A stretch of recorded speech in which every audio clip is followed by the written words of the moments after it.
Hey everybody, welcome to yet another episode of the Build in Public podcast. I'm KP, your host, and I am thrilled to have Jay Clouse with me. Welcome to the show, Jay. Hey, excited to be here, KP. Big fan of your work, of the show. Fun to be on here. Jay, I've just expressed my fascination towards your work and I'm a huge fan of the fact that you are so disciplined in all the streams of work you put out. I'm curious if you perceive yourself as that, but it seems very, very much like that from the outside in. The streams, the surface area you cover in terms of content is insane, and a huge fan, low-key envious, but in a good way. And there's so many questions that I have. A lot of my audience are also on the path of becoming professional creators or like operator creators, people like me. I have a job, but also I create a lot. So I think that's kind of the mix of content that I want to go after today. But yeah, tell me a little bit about sort of your principles around creating content, especially around discipline. And I think a lot of people underestimate how much focus and discipline it takes to create content. Absolutely. So what's your take on it? You hit the nail on the head. That's 100% true. I recently chatted with a couple of girls who run podcasts on YouTube called Creative-ish. Shout out to the Creative-ish podcast. Because I had said something in a show. I'm like, does Gen Z even read email? And they're like, we're Gen Z, come on our show. I'm like, that's great. Anyway, they asked me about this. And my answer to them was, we want to believe that creating things can become habitual. We love the idea of habits where you just do something enough that it becomes easy and it just happens because of muscle memory. But in my experience, it still sucks to some degree. There's always willpower involved. You can lower the bar so that you reduce the amount of willpower necessary as low as possible, but there's still willpower and there's still creative input that you need to decide on. So really it's discipline that's driving the bus most of the time. So, I think for me, I'm lucky that I spent a little more than a year studying journalism in college before I moved into business, because what that taught me was a ridiculous respect for deadlines. Because in the world of journalism, you are built around print materials.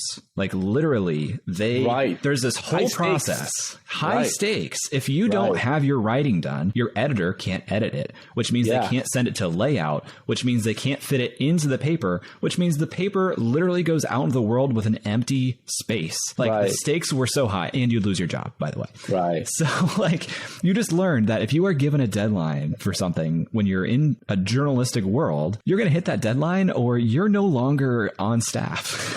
Right.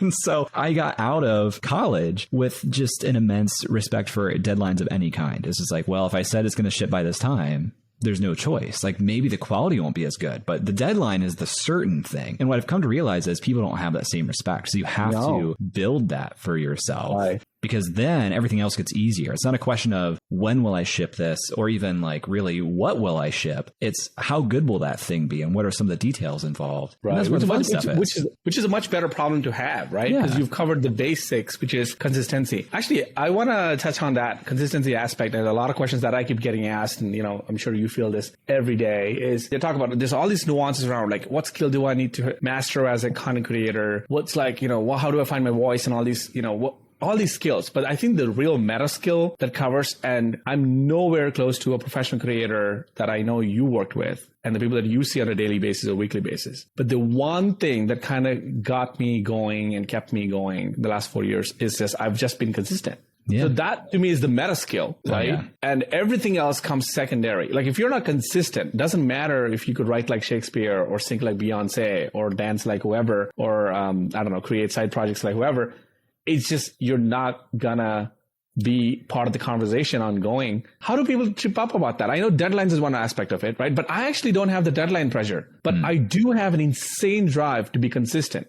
I just don't want to ever what's consistent? I don't want to create today. So I'm curious about that. What is consistent to you if you don't have a deadline? So to me, it's just showing up every day. There's a deadline. Right? Which is a deadline, I guess. But showing up, I feel like there's a lot of, I put that on a pedestal, and that's sort of my version. There's a lot of my success in my life came from everybody writing me out. And I was always feeling like I was not smart enough. I didn't have the IQ like the Elon Musks and, the top 1%, et cetera, in my class in school. But I always got number one in school at the end of the year, surely by showing up. I just showed up at library. I just showed up at these. So I just got in early got out late and I showed up. So to me, I think the character flaw as a kid, which has come back now as a superpower, is that I just show up. And I'm shocked at how many times I have to tell people on the podcast or on my coaching or whatever, is that how many tweets have you made in the last 1 month? And they're like, 4 tweets? I do that on a toilet like last night. Are you kidding me? Like, see, I think you have an implicit deadline. You have an unstated, but very much there expectation that you will show up today, and that's your deadline. It's not a question of will I show up today. It's not will I show up today. It's what will I show up with today. Yeah. So I do think deadlines are very, very important. I think they're like paramount. But to your point about consistency, I agree with you. It's a game of how long can you continue to show up. Right. And there's an implicit part of this too, which is, but you also have to be willing to take feedback from the environment and improve on it. Like you can't just show up status quo, never improving, and expect to get results. Like there's no slope, right? Yeah. There's no rate of growth. Yeah. Yeah. But if you have even a small willingness to improve and you show up consistently, then it's your game to lose. Like if you just do that, you'll get there. And I've been blown away over the last just couple of years. I try to surround myself with people like us, people that are working and creating and making stuff. And almost everyone that I started being in close contact with a couple of years ago has given up. And they had like been doing it for years before then. But like most people just give up. Like you can earn so much, not just because showing up every day is going to make you better, but because this is a war of attrition in a lot of ways. And a lot of people will just stop. Right. And it's kind of depressing. And it's kind of sad. And it's kind of lonely. But like that's also the opportunity, you know? Right. I fully agree. So tell me a little bit about because we touched on the consistency as a great sort of value or a virtue to be a great professional creator. The other one you touched on is deadlines. Give me the full gauntlet. What are some other unique virtues/values you respect and you admire or you try your best to embody so that you produce a body of work that you're proud of? I've been spending a lot more time lately thinking through this lens of, is this actually aligned with what I'm trying to accomplish? Like I look for alignment and increasingly long-term thinking a lot of times. It's kind of sad, but I think maybe the best episode of my podcast is episode 2 with James Clear. It's the one that I think about still constantly. Wait, I haven't watched it. I love James. I was just reading his book for the 18th time last night. It's incredible. I mean, it's audio only. You can't watch it on YouTube, but but I'll listen to it. Yeah. It's incredible. And he said a couple things that just like stick with me still to this day. The first one being that in the beginning, you need to let the schedule drive the work. And that's what we're talking about here of like consistently. More important than anything else, if I say I'm going to show up in this way, on this time frame, in this frequency, I'm going to do it, even if the quality of the work isn't where I want it to be. In the beginning, you have to build that muscle so that you can earn the right to be more flexible with your timeline to make better work. Right. That was a great insight. The other great insight that he shared with me was in terms of like alignment and long-term thinking. When he was writing the book Atomic Habits, the subtitle is literally how to form strong habits and break bad ones, more or less. And so as he was like in the weeds of writing chapters and things, when he would make revisions or when he was thinking about, is this even important? He would ask himself, does this help the reader form good habits or break bad ones? And so more and more as I think about my mission of helping people become professional creators, as I'm making work, whether it's writing or podcasting, whatever, I just ask myself, is this thing that I'm about to make going to help someone become a professional creator or not? And if the answer is no, then scrap it. Same is true even for tweets. You know, it's more important to me that the people I attract on Twitter are really aligned with the creator avatar than just building a big audience. So when I write anything, the question is, does this help someone become a professional creator? And if no, it's actually going to water down my audience and make it harder for me to meaningfully reach the people I want to reach. So I've been thinking about that a lot lately. That's a great one. I think it speaks to focus, right? Focusing on the North Star that you've assigned in this in this particular pursuit. How do you feel about? There's the other thing that I see, and I'm curious for your take on this, which is putting in like the reps and sets, but not just like putting the reps and sets, but like just being a tad bit more prolific than the average Joe. I feel the kind of creators that I resonate with surprisingly create a lot more, even though it's not fully visible to the world how much they create. And it just so happens that they are the ones who are having the most reception, but it's only like a tip of the iceberg that they created.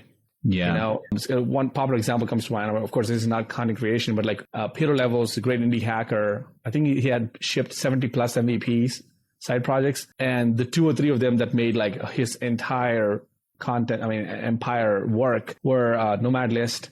And then now he's doing something called Remote OK and then Interior AI and stuff like that. But they were like just the tippity top of his huge, body of work. And this is another big myth that I find a lot of, especially rookie creators, find themselves in, because they're trying to create one bet and they want that bet to be the Nomad List. And you're like, my experience has been, I share that I have 15 side projects, but those are the ones I can link you to. There's about 30 of them that I can't link you to because the domains are dead. Yeah. So I'm of the camp that you just have to create a lot. Well, I think anything is a numbers game.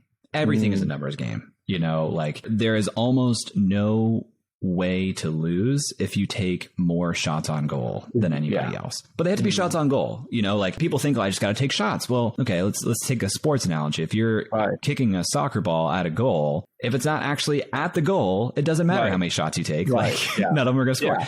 You have to take good shots. But if you take a ton of shots, like you're bound for some of them to work out. Now, I think that's like a near term strategy, because once you get the Nomad List, you don't necessarily want to continue taking the same volume of shots. It's actually better to consolidate your time and attention and focus on the thing that's doing pretty well. Right. So I think there's a time and place for volume for sure. Yeah. I think you can accomplish a lot with volume, but I don't think it's a panacea or like this is always the way. Right. I think you can get more strategic. The quote that comes to mind about this is, I think Naval had one liner about this where he talks about explore and then exploit, like explore widely, and until you find resonance and signal, and then just go exploit that or kind of double click. That makes sense. So you've worked with Pat Flynn, beast of a creator. Another example. Oh my God. I just see his body of work. I'm like, how the heck did he achieve all that stuff? How many podcast episodes? So many. What were 1 or 2 big takeaways for you working with him that you still bring them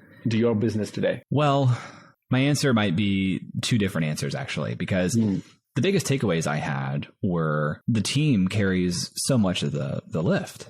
Like SPI is a team of 11 people. I was one of 12 people. Right. So beast of a machine churning out this content, but Pat's not doing all of that. Yeah. And he's never said that he was, there are some creators who will purposefully not talk about the fact that they have a team behind them. I spoke to Tiago Forte, and then he was saying, KP, I have 25 people working for me. I'm like, oh, okay. That's fair. Right. Cause it's such a game changer. So that was one takeaway. The other takeaway, Pat's content was incredible. Timing also played an important factor. And it's not just Pat, it's most people who succeed. There is an impact, or there's an aspect of timing that's really, really important. I had Tim Urban on the podcast. Yeah. And people tell me all the time, I just want to be a creator like Tim Urban. I want to write one thing every 6 months and just go super deep. And it's just amazing. Tim Urban's story is, yes, he wrote great content and he was consistent in the beginning. Right. But he took off because he was publishing his articles on Facebook in 2015 when they were trying to show the reach they could give to published articles before they started doing paid ads. Right. So he was the benefactor of this moment in time that was this huge boon of distribution. Right. And that has allowed him a ton of optionality. Right. Pat was doing the first income reports in 2008. That was very innovative. That was a time when a lot of people weren't doing this online business thing. That got a lot of play in the community. And he's inspired so many people now. Right. But not only do you need to create great content, but you need to figure out, why is now the time for me? And in what way can I exploit that? Because it's not a meritocracy, unfortunately. Right. You have to find advantages and exploit them. Right. Yeah, I love that. Think like a businessman, not like an academic, right? You have to be smart enough to pounce on an opportunity that opens up. We're seeing that with the rise of generative AI tools. That's the thing that comes to mind. If you were an AI developer for the last 4 years, everything was mild, not so much. And then suddenly, boom, here's a window that opened up. Right. So tell me a little bit about the niche that you chose, which I watched the episode with Josh Spector. Shout out Josh. I love how he's he's such a teacher and such a professor. He's like, no, I want you to niche down. Tell me specifically. I was like, oh my God, I have an episode coming out with Josh. I'm going to be TED Talked and lectured by, I'm just kidding. But he kind of suggested, and you both workshop this in public, that what's your niche and how tight it should be. What do you think you are with that now? Like, you feel like you've arrived at a very specific tight niche? If so, what is it, and why do you care about that? I do think I've landed in a niche, but I don't think I can claim it yet, which is a weird answer, but let me tell you what I'm thinking. So I think about the world of creators, broad term, in basically a Venn diagram at this point, where you have creator educators who are like information products, selling transformation, helping you learn things and become a better version of yourself. Then you have creator entertainers, people like Mr. Beast, YouTubers who are just like, here's my personality, I make you feel good, I help you pass the time. And of course, in the middle, there's like a hybrid where not only are you a great entertainer, but now you also have products that are helping people achieve some sort of transformation. So my niche is the creator educator, but I don't think that's a term that yet has market awareness.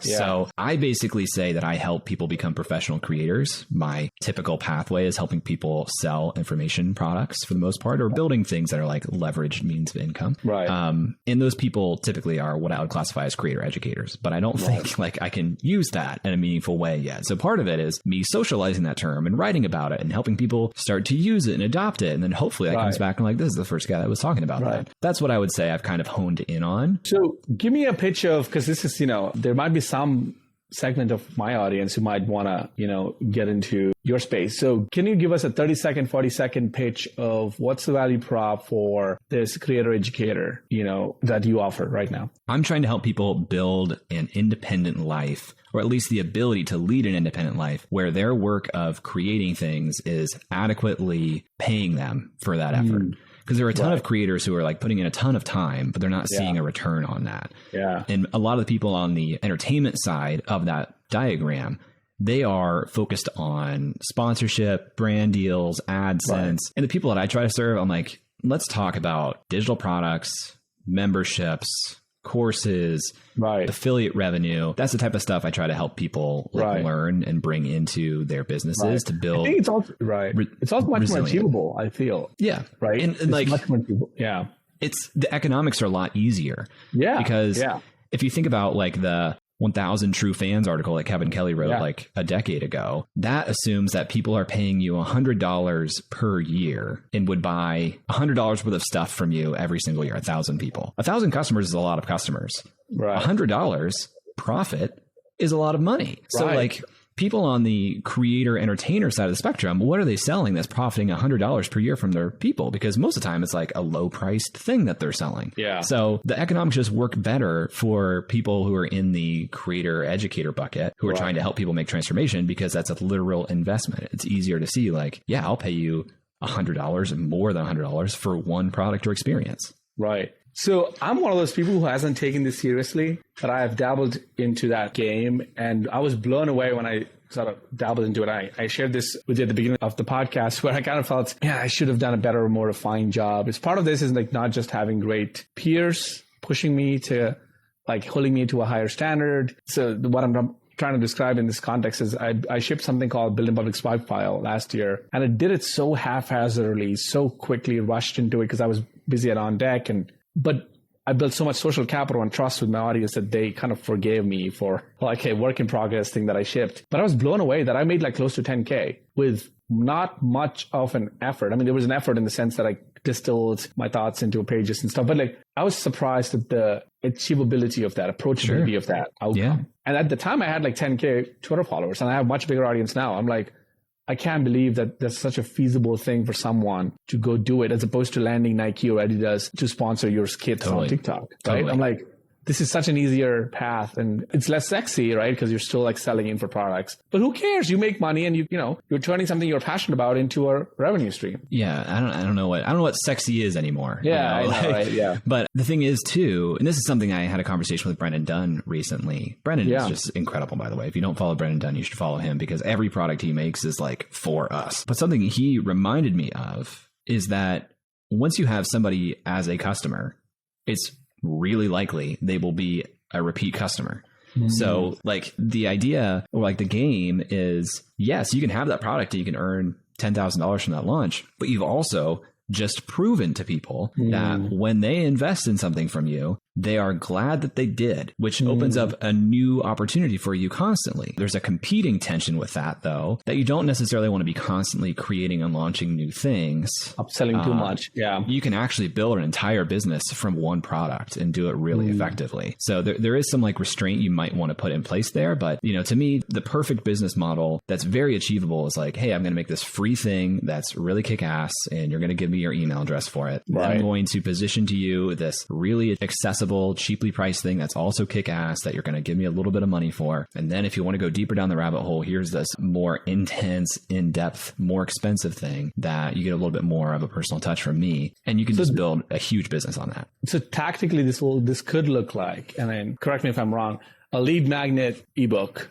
maybe, or a Notion template for free. And then once they get in, maybe a 1-hour course or maybe 30-minute course, right? That's reasonably priced. And then there could be a live cohort, which is the upsell for more intense. Does this sound right? Exactly. Yep. And those things should be really well aligned. You know, you basically want to say, who is my target avatar? For me, it's somebody who wants to become a professional creator. They may be at the early stage. So you're saying my products are going to serve the entire life cycle of trying to get to that goal. And if people are at the very beginning where they're like, what is a creator? How can I be consistent? That could be like the first problem I'm trying to solve with some free resource. Okay, now you're consistent. What do you need to do next? Here's how to position yourself as an expert. That's the first paid product. And then, okay, now you've done that. And now that you've started publishing, when you're ready, come join the lab. My membership community, it's a higher investment. It's for more serious people. And you can just build the entire business around that pipeline. Right. I love it. It's kind of like, it seems to me like a buffet, right? You start with one thing, you can go pick that and just leave.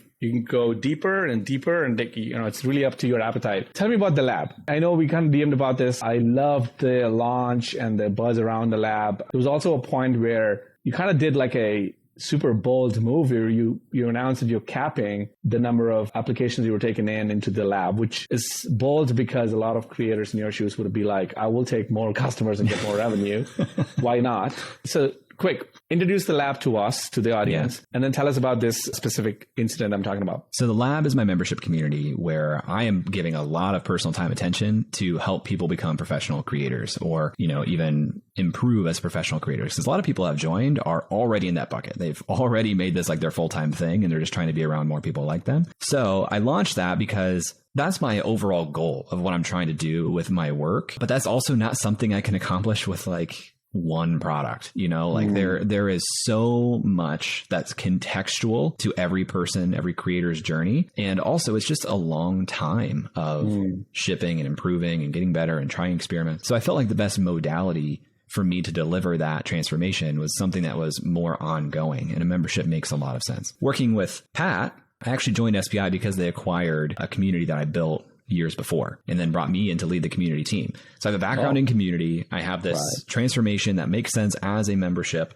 And so that's the model. I capped it at 200 people because of all the time and attention that I put into it. It's just not sustainable for me. 200 people per month or per year? Per year. 200 active members at any given time. Yeah. Wow. So we have 156 as of this recording. Right. That's awesome. Congrats. That's a great number. Yeah. Thanks. Yeah. And I mean, like there will always be churn. So let's say we hit that cap probably around December or January if things are going the way that they continue to go. And some people will choose not to renew, you know, after a year passes. It's a year-long membership. There's no monthly option. So once somebody chooses not to renew their annual membership, a spot will open up and that will be opened up to the wait list. Right. But yeah, I just did that because I'm not trying to build a membership business. The membership it serves a lot of purposes. It helps people. It's doubled my revenue for the year for my business. Right. It's also like incredible user research for me, like customer research. I'm learning a lot about what these people need. But my focus is on making a great podcast, doing great writing, building enduring evergreen assets. So this is like a nice little financial engine to fund that work. Right. And so I just thought about like, at what point does this current experience break? And I can't provide the same level of input. The experience is not as good for members. I'm just going to cap it there. Yeah. And that was the decision. Yeah, that was so dope to see. And a lot of people came out to support and said, like, you got to be in this. And so even the 200, I'm sure, or 150 feel like special because they were like, oh yeah, we're inside this thing that's, a little bit exclusive. So tell me about the podcast. 1 million downloads. Congratulations. Huge, huge milestone. To me, that much more important than, of course, that's great. Much more important than that is 152 episodes. Dude, that's a lot of backbreaking work. I'm at 40. I think you're 41 right now. You're the 41st. It's hard, man. Podcasting is hard, so hard. And it's so much fun, though. I mean, as we both know, but 152, that's the one I want to congratulate you on. Thanks, man. Yeah, it's just not a question. Like the podcast is going to ship on Tuesday and 2.5 years have passed. So that puts us at a little more than 150 episodes. It's been awesome. And it's probably, the most impactful part of my business for the last couple of years. Yeah, I think so too. Even outside and feels that way. Yeah. Yeah, thank you. And it's where I get to learn a lot, which fuels the content that I create independently. The thing I've been thinking about a lot lately is what is my long-term competitive advantage? Because there are a ton of creators who have millions of followers who have built incredible businesses with better operations. They have more insight than I do. If they decided, hey, I'm actually done building for this audience, I'm going to create a business around teaching other creators tomorrow, then that's more competition for me and somebody who probably has a little bit more credibility. Ali Abdaal did this a few months ago with Creatorpreneur. And I'm supportive of all of that. But it was an eye opener of like, what is my competitive advantage? I think the podcast is that. I think like the primary research I'm able to do with the conversations I have on that show is something that gets more valuable over time. And it informs my insight in a way that might be different than other people. Because now what I am creating, what I'm sharing with people is not just my experience. I'm actually sharing 100+ other high level creators, their experience funneled into like one person's brain of understanding.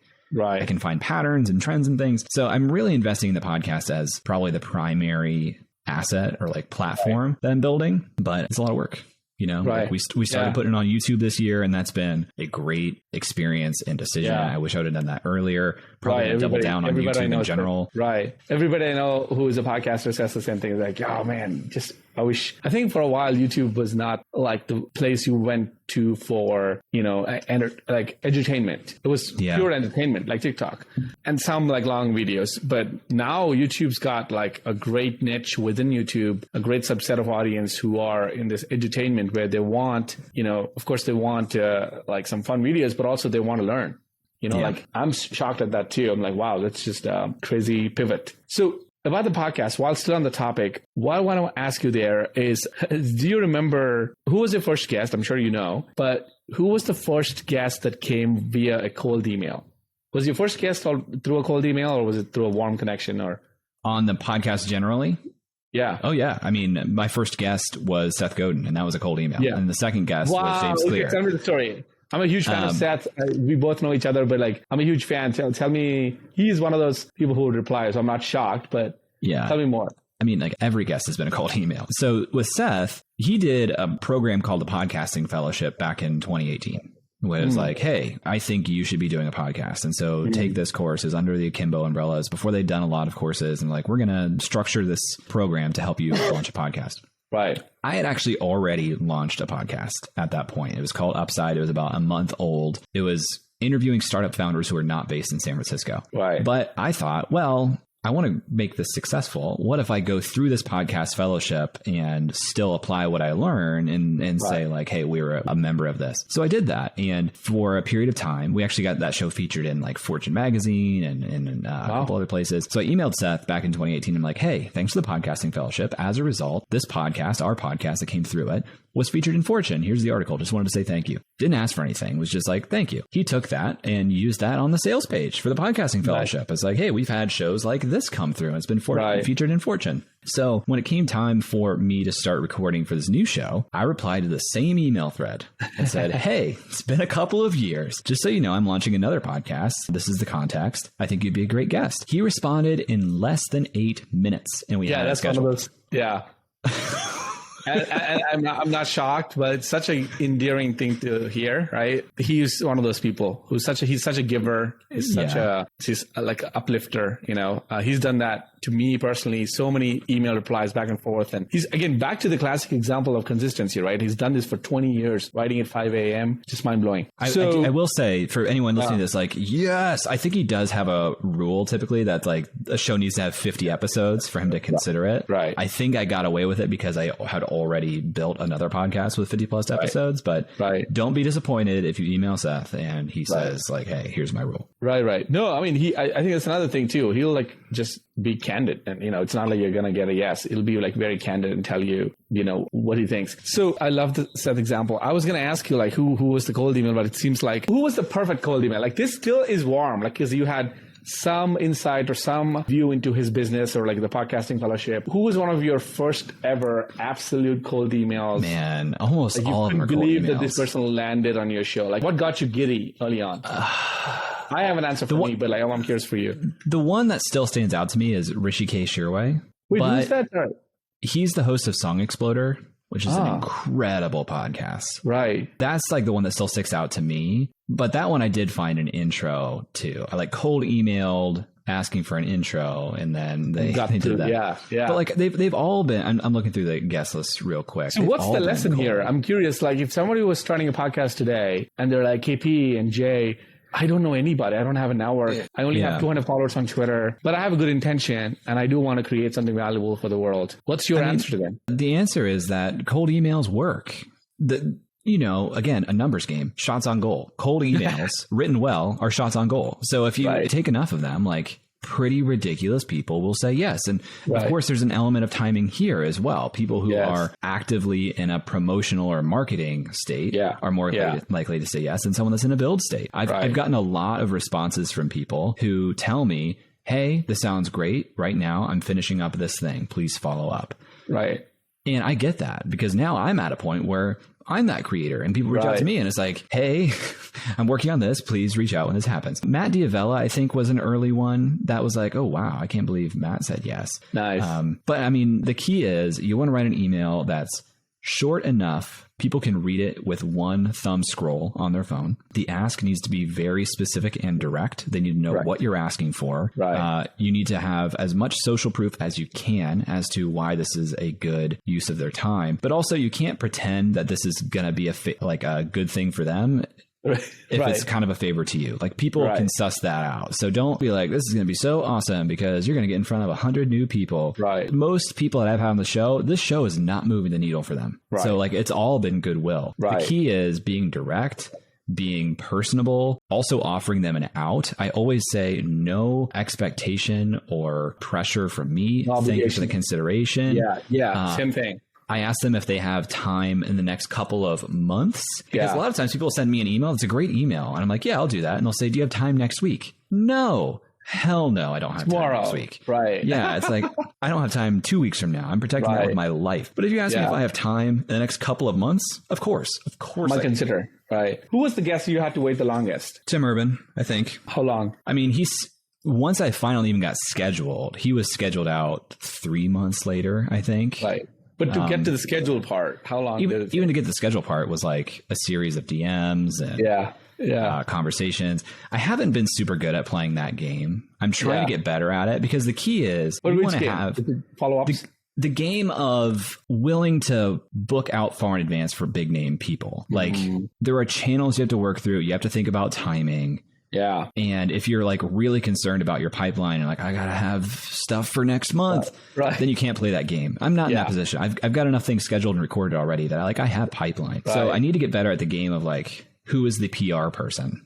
You know, when are they publishing the book? Or how do I get them to schedule something 6 months from now? It's hard though, because like as the show gets more successful, I feel pressure to reach out to higher and higher guests, which means a higher likelihood of a no or no response at all. Rejection doesn't get that easy. You know, it gets easier, but it always sucks. So like the fear of rejection prevents me from doing outreach sometimes because I'm still doing most things cold. Yeah. Yeah. I mean, I could relate to that. Here's one insight that I think our listeners today should take away from the last 10-minute segment. This blew my mind. This is a very counterintuitive thing. I did not know this. And if you told me 3 years ago about this, and I would be like, what? And here it goes.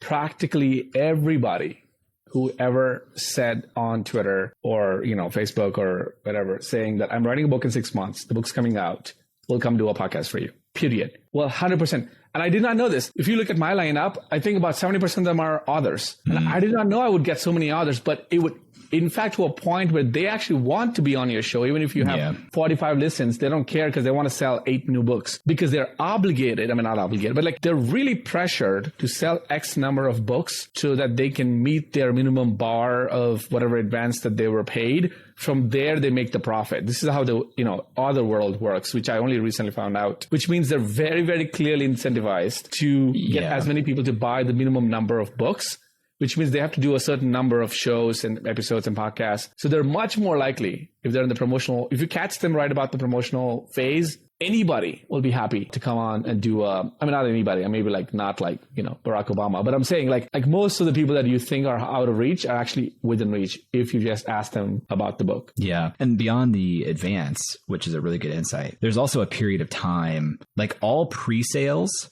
of a book count towards your bestseller launch number.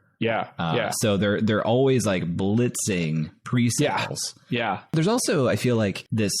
So while you let's put a pin on while you say that, I've actually changed gears because I used to approach some of these big names. And don't forget what you're about to say, though, right? I hope you remember. I was coming from a place of no leverage when I would approach some of these people, because they were big names. And I would be like, I hope they say yes. It's so game changing. And I got a little arrogant now that I actually cut down half my cold email. And it's literally the ask in one line about who I am and like my link.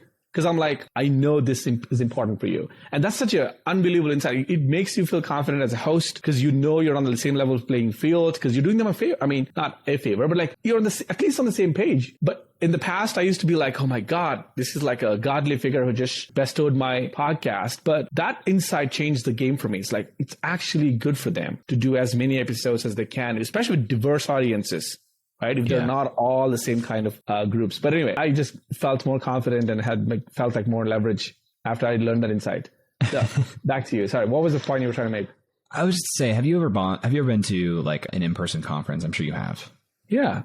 Right. So when you go to these before COVID, when you go to these conferences, you have committed to be in a place for like 3, 4, maybe 7 days. Yeah. And you have like some stuff on your calendar that you know you're going to do. But then you also feel like this intense pressure to get the most out of the rest of your time. And so you just say yes to anything. Someone's like, hey, you want to go to this thing? Yes. That fills up some of that time that I feel like I need to fill and make this worthwhile. I think the same is true for authors in pre-sale mode. It's like, yes, I've got to fill up all of this time. You can help me fill up some of this? Great. But then that's not true for all of them, because I will tell you, I recently tried to get Ryan Holiday and Scott Galloway on the show, and I was actually routed through the correct sources, going through their PR people, the publisher, and I don't know if I timed it wrong or if the show's not big enough, but I didn't get either of them.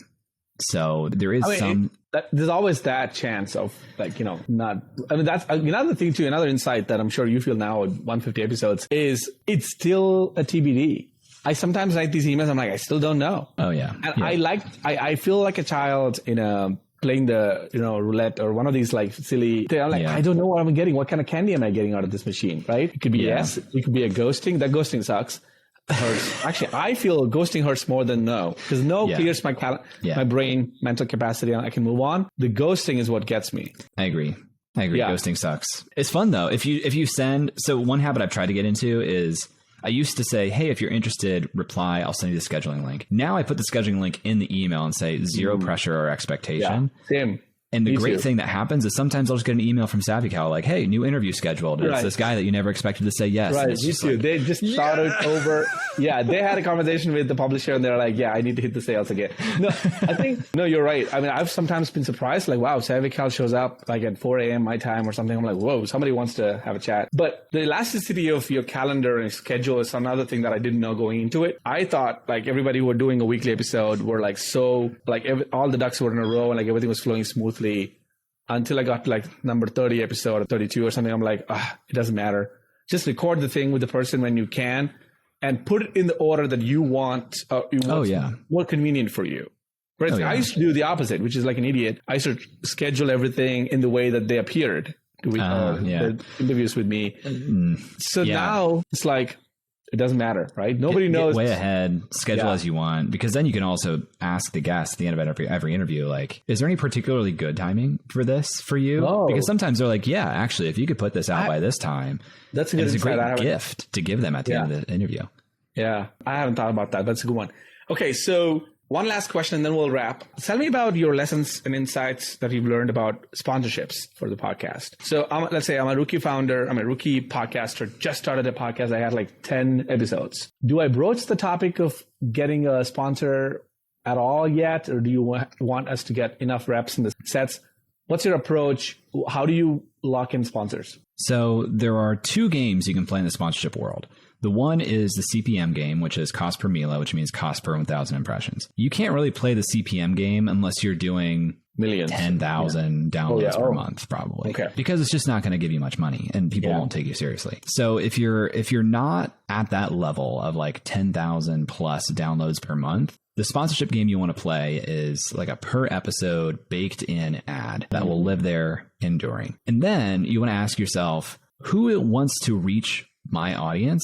And doesn't need many conversions for that to be worthwhile. So we did this with Upside, the first podcast that we did. And the listeners of that show were like startup founders, startup employees, investors. So our sponsors that we sold were law firms, accounting firms, executive recruitment firms, because all we needed to do was have one person convert to make that sponsorship well worth it. Because it's a high ticket thing for them. Right. Exactly. And like sometimes we could actually introduce our guests themselves to those sponsors, and that's well worth it. So that's what you want to do, because if you have a smaller audience, you can't really sell like MeUndies and move the needle and make that worthwhile. You need to figure out some other way where fewer conversions equal more money. And the other thing I'll say is, if you're just getting started, that's super smart.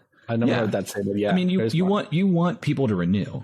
So like people renew when it was a good return on investment. So, make them look smart, right? The other thing I'll say is, when you're getting started, I would plan for ads as early as possible, because when I launched my show, I had ads in it and I filled up all the spots. Not all those spots were paid spots. Sometimes those spots were cross promos. Sometimes those spots were for my own products. But as a result, ever since anyone's been listening to the show, they expect there's going to be ads in the beginning, there's going to be ads in the middle, ads at the end. There was never this moment of like, hey, this show didn't used to have ads. Now it has ads. This sucks.